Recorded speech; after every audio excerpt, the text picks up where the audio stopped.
Hello students, how are you? I hope all of you are happy and healthy and enjoying your online classes. So dear students, as you can see, we are studying unit 3 homesickness. Okay? In the previous classes, I have taught you about the author summary and we have also discussed till paragraph thought. We have covered till paragraph thought. Okay? I have taught you that the author was okay. When the author was a 9 years old boy, he was sent to study in a boarding school that was St. Peter's. And when he had spent 2 weeks, then he was suffering from homesickness, and he planned to go back at home.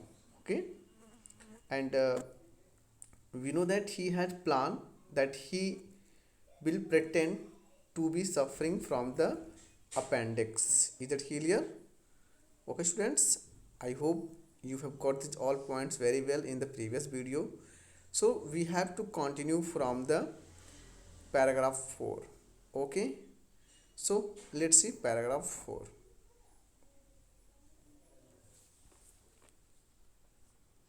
Okay, let's see paragraph 4. You might, by the way, be interested to know that this sister had her appendix removed not in a fine hospital operating room full of bright lights and gowned nurses, but on our own nursery table at home by the local doctor and his anesthetist. Okay, students. Okay, so let's see.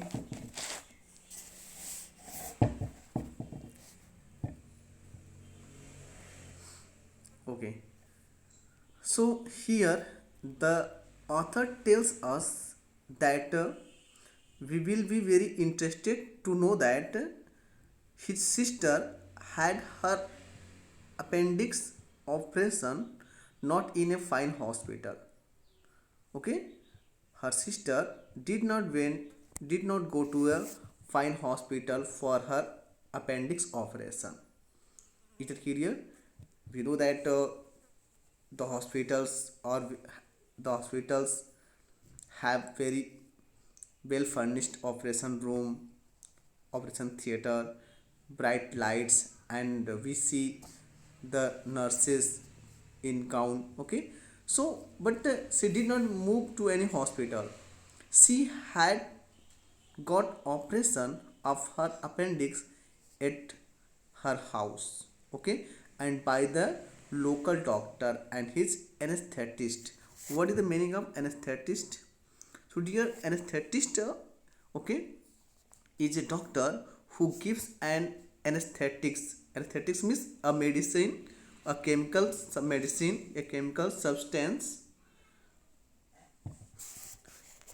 used to make a person feel no pain in a body of or the whole body. To make senseless be used to give the patient anesthetic generally at the time of operation. Okay, to make him senseless so that he could not feel any pain at the part of the body where we had the operation. Is it clear? So her sister was okay, her sister was her sister got operation at her home by the local doctor and with the help of his local anesthetist. Okay, in those days it was fairly common practice for a doctor to arrive at your house with a bag of instruments, then trap a clean sheet over the most convenient table and get on with it. So the narrator tells us that it was the common in those days. Okay, it was very common in those days for practice of the doctor. Doctor used to practice. Okay, and they arrived at the houses with their bag which was full of instruments, medicines, and then they drap a clean sheet over the most comfortable table, most convenient table, and get on with it, and they do their operation. Okay, they do their work. So it was very common in those days. Okay, doctor used to come at home for the practice. Is it clear?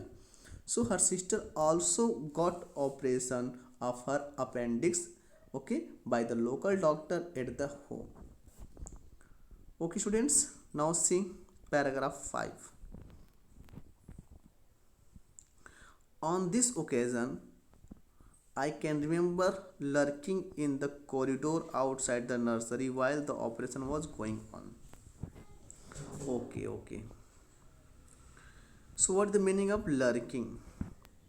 Lurking means waiting quietly and secretly. Okay, waiting quietly and secretly. So, on this occasion, which occasion we are talking about? When her sister was getting operation.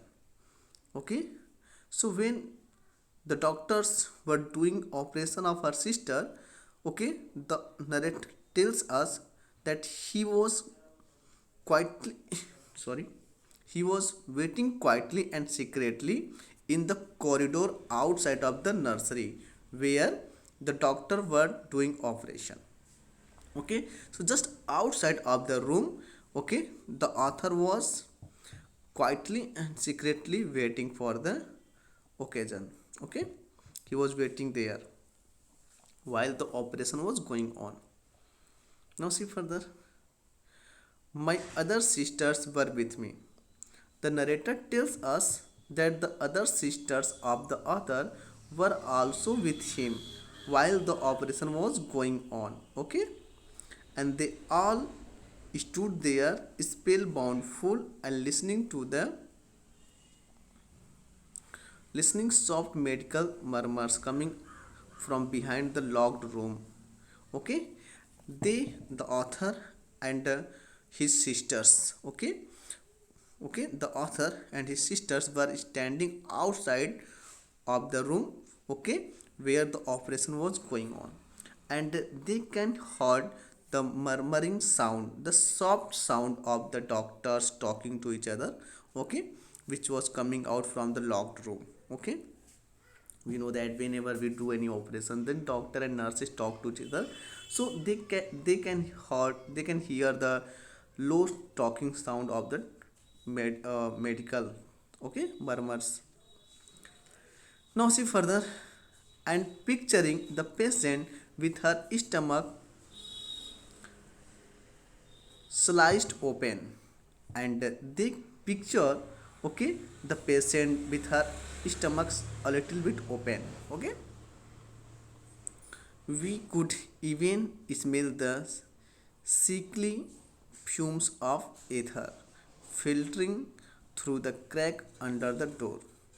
The narrator tells us that they can feel the strong smell of ether.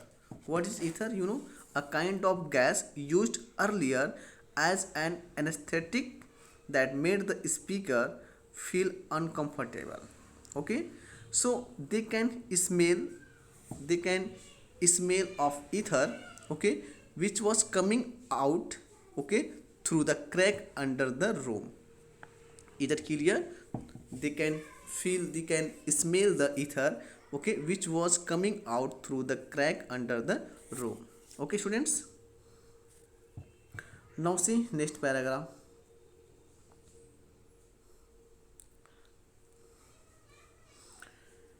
The next day we were allowed to inspect the appendix itself in a glass bottle.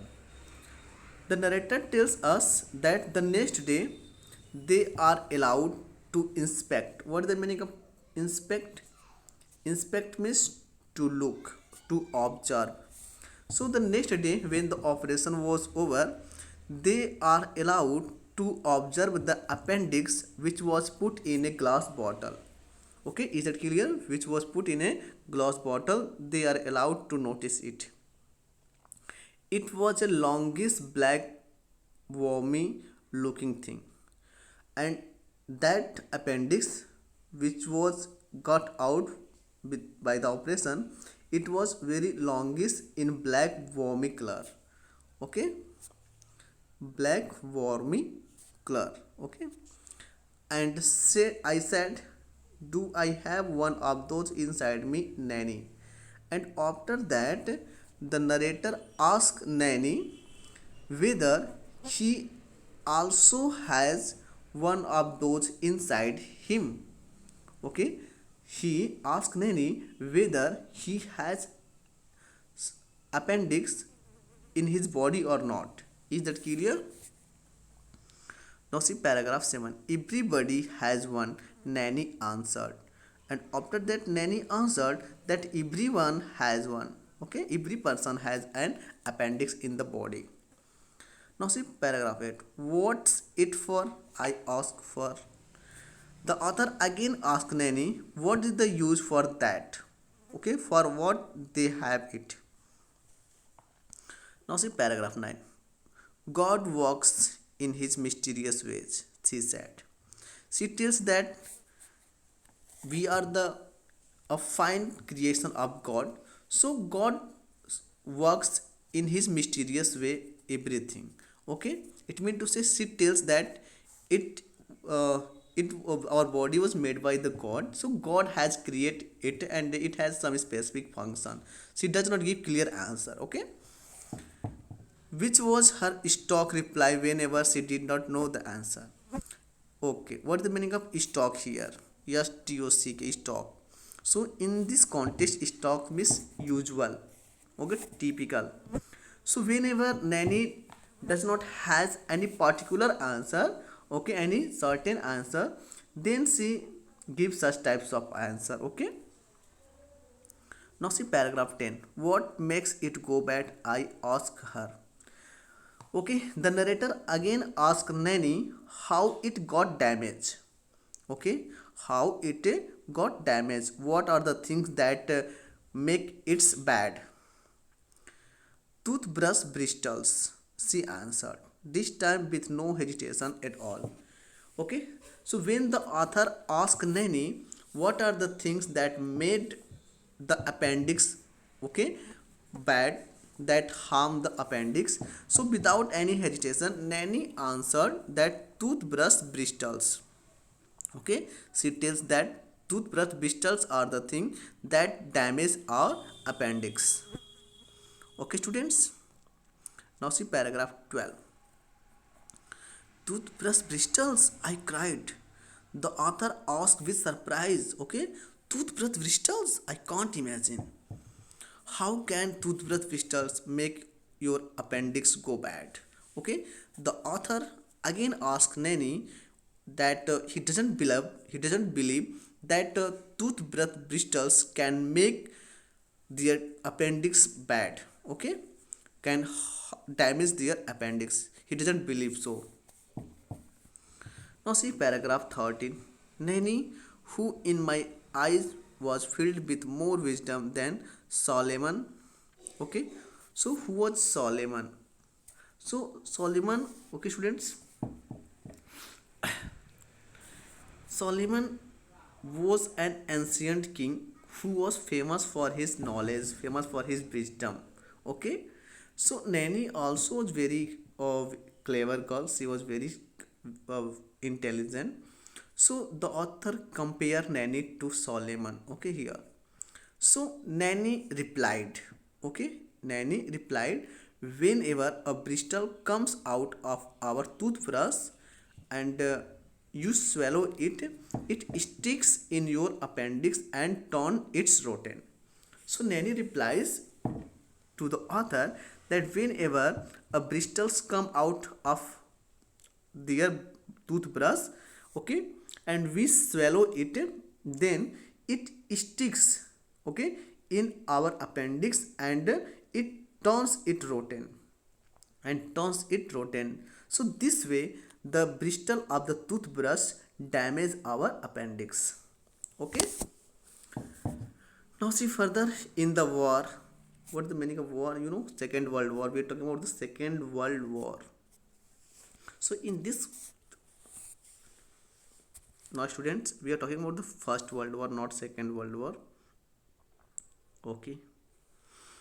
So in the war, she went on. The German spies used to secretly send box loads of loose Bristol toothbrush into our shops, and millions of our soldiers got appendicitis. She tells the author that when the First World War was going on, the German spies, what the mean German spy? Spy means detective, jasus. So the German spy used to secretly send box load of loose Bristol toothbrushes. She tells that during the First World War, the German spy had sent a lots of loose Bristol toothbrushes into our shops, and millions of our soldiers got appendicitis. Okay, so it was a cunningly trap to make the soldiers suffering from appendix so that they can win the war easily. Okay, now see paragraph 14. Honestly, Nanny, I cried. Is that honesty true? Even the author does not believe so. Okay, he again want to confirm from Nanny, so he asks Nanny, are you really talking so? Okay, okay, he asks her whether our appendix really getting damaged by the toothbrush bristles. Okay, he want to make sure. Okay, students, now see paragraph 15. I never lied to you, child, she answered. Nanny answered him that she never tells him lie. Okay, so let that be a lesson to you, never to use an old toothbrush. Okay, and she asked him that it will be a lesson for you that you should never use an old toothbrush. Okay, students, so dear, I hope you have got these all things very well. Now see paragraph 16. For years after that, I used to get nervous whenever I found a toothbrush bristle on my tongue. The author tells us for years after that, whenever he found a toothbrush bristle on his tongue, he got nervous. He is scared. Okay, he afraid of. Okay, so dear, I hope you have got these all things very well. We will continue from paragraph 17 in the next video. Till then, watch the video and enjoy.